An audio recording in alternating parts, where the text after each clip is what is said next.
Spring market has come early for the city of Toronto, but only if you're selling a house. The condo market isn't quite there yet. My go-to photographer has been booked up this entire week. So what that tells me, and stagers are all booked up as well, is that more inventory is coming. So if you're a buyer right now and you're looking at this housing market, especially for semis and detached properties, going like, where's the one that I can actually buy?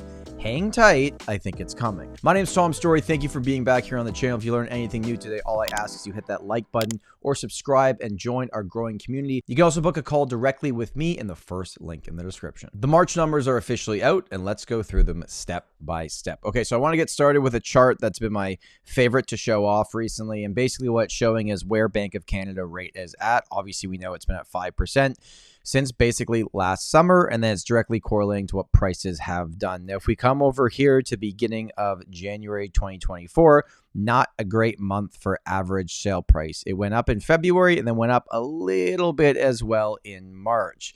Now, I still don't think that this year is going to be a big year for growth. I've said that many times on this channel.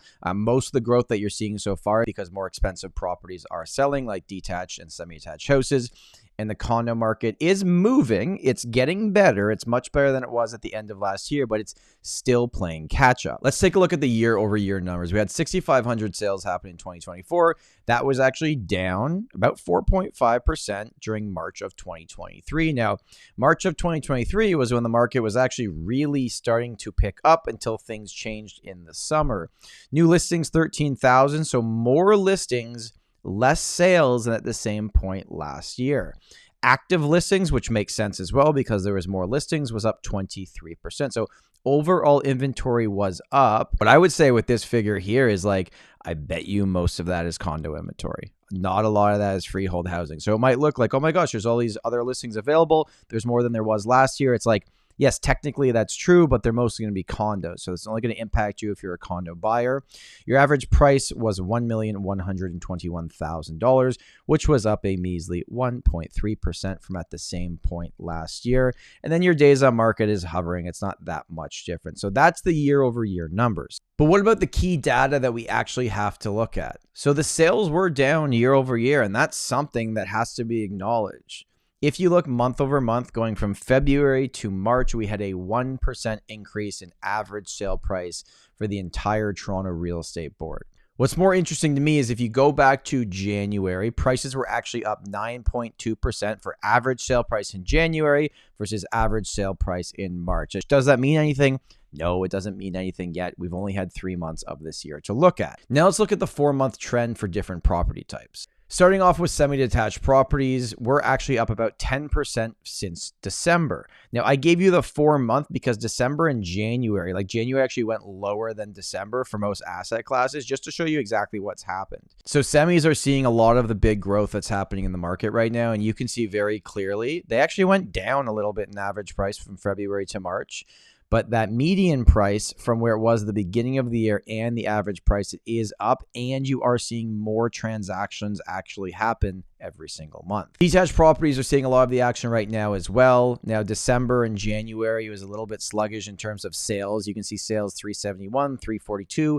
We've really jumped up the last few months, so the activity has come back to the market, and they're up about 5% since December.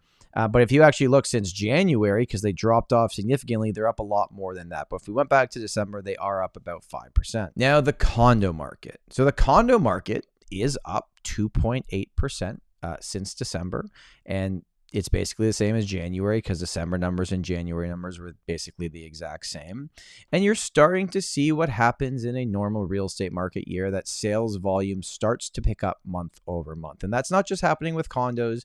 It's happening with detached and semi-detached properties as well. Now, that is going up month over month, but historically, if you still look at like transaction volume that's taking place, I still think we're below the 10-year average for pretty much everything. So by no means is like the market totally crazy and everything selling and we're going to have this big record year. Like, that's not happening right now. What is happening is that we are slowly picking up. This is where it gets interesting to me, because if you look at months of inventory, which is my favorite calculation, it tells you exactly what type of market that you are in.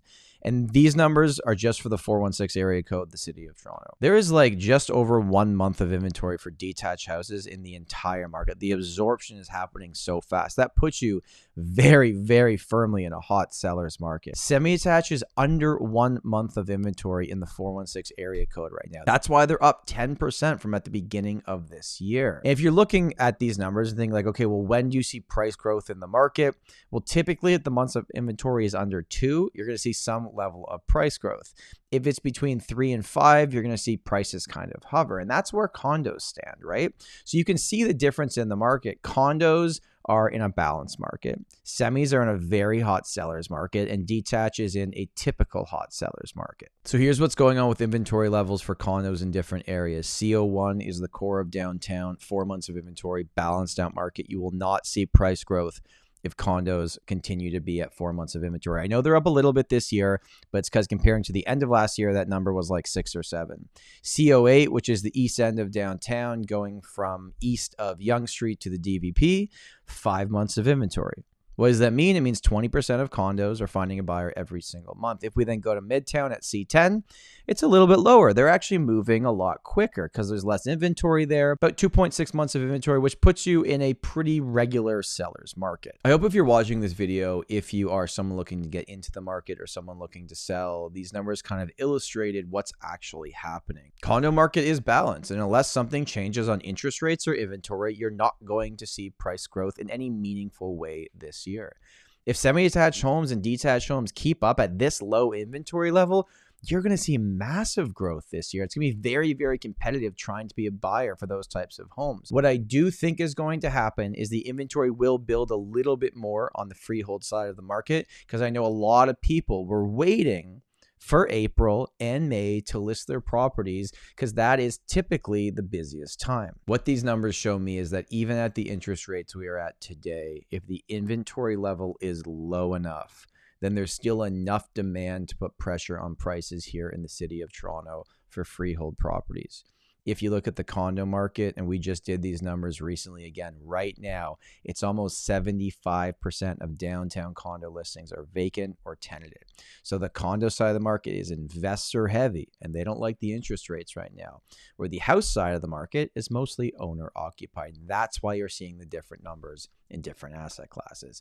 My name's Tom Storey. Thank you so much for watching. And remember, home is where your story begins.